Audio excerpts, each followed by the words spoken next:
Hi friends, இன்னைக்கு நாம ரொம்ப டேஸ்டியான கோதுமை மாவு வச்சு பரோட்டா எப்படி செய்யலாம்னு பார்க்கலாமா. இது ரொம்ப சாஃப்டாக சூப்பராக இருக்கும். இதுக்காக ஒரு பவுலில் சரியா 2 கப் அளவுக்கு நான் வந்து கோதுமை மாவு, இதில் கொஞ்சமாக உப்பு மட்டும் சேர்த்துட்டு கொஞ்சம் தண்ணியும் சேர்த்து நல்லா மிக்ஸ் பண்ணி எடுத்துக்கலாம். நல்லா இந்த மாதிரி மிக்ஸ் பண்ணி எடுங்க. நார்மலாக நம்ம வந்து சப்பாத்திக்கு மாவு பிசைறதை விட கொஞ்சம் வந்து லூஸாக தான் இருக்கணும் மாவு. இப்போ இதில் 1 டீஸ்பூன் அளவுக்கு எண்ணெய் சேர்த்து நல்லா மிக்ஸ் பண்ணி கொடுத்துட்டு இதை அப்படியே ஊற விட்டுடலாம்.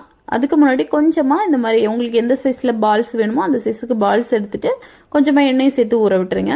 இப்போ இதுக்காக ஒரு பொட்டேட்டோ குருமா நம்ம பார்த்துடலாம். எண்ணெய் சேர்த்து இதில் கொஞ்சமாக சீரகம், அப்புறமா இஞ்சி பூண்டு, இது கூட ஒரு 10 போல் சின்ன வெங்காயம், அப்புறமா கொஞ்சமாக தக்காளி, இது இவ்வளோ நல்லா மிக்ஸ் பண்ணி வேக வச்சு எடுத்துட்டு அதுக்கப்புறமா இதில் கொஞ்சமாக தேங்காயும் சேர்த்து தண்ணியும் சேர்த்து மிக்சியில் போட்டு நல்லா அரைச்சி எடுங்க. இப்போ ஒரு கடாயில் கொஞ்சமாக எண்ணெய், கடுகு, சீரகம், சோம்பு, பட்டை, கிராம்பு இது எல்லாம் சேர்த்துட்டு நம்ம அரைச்ச பேஸ்ட்டையும் சேர்த்து கொஞ்சமாக தண்ணியும் சேர்த்து நல்லா வேக விட்டுருங்க. அதுக்கப்புறமா மிளகாய்த்தூள், மல்லித்தூள், கரம் மசாலா தூள், மஞ்சள் தூள், கொஞ்சமாக உப்பும் சேர்த்து நல்லா கலந்து கொடுத்துட்டு ஒரு 2 உருளைக்கிழங்கு வேக வச்சு எடுத்திருக்கேன், அதையும் கட் பண்ணி சேர்த்துட்டு கொஞ்சமாக தண்ணி சேர்த்து மூடி போட்டு வேக விட்டுடலாம்.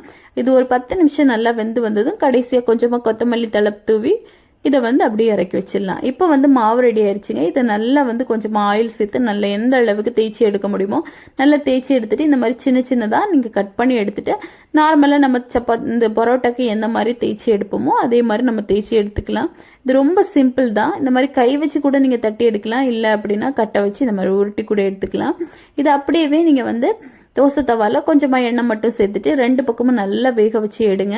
வேக வச்சு எடுத்ததுக்கு அப்புறமா சூடாக இருக்கும்போது நல்லா வந்து லேசாக இந்த மாதிரி கை வச்சு நல்லா தட்டி எடுக்கணும். அப்போ தான் பரோட்டா ஷேப்புக்கு வரும்.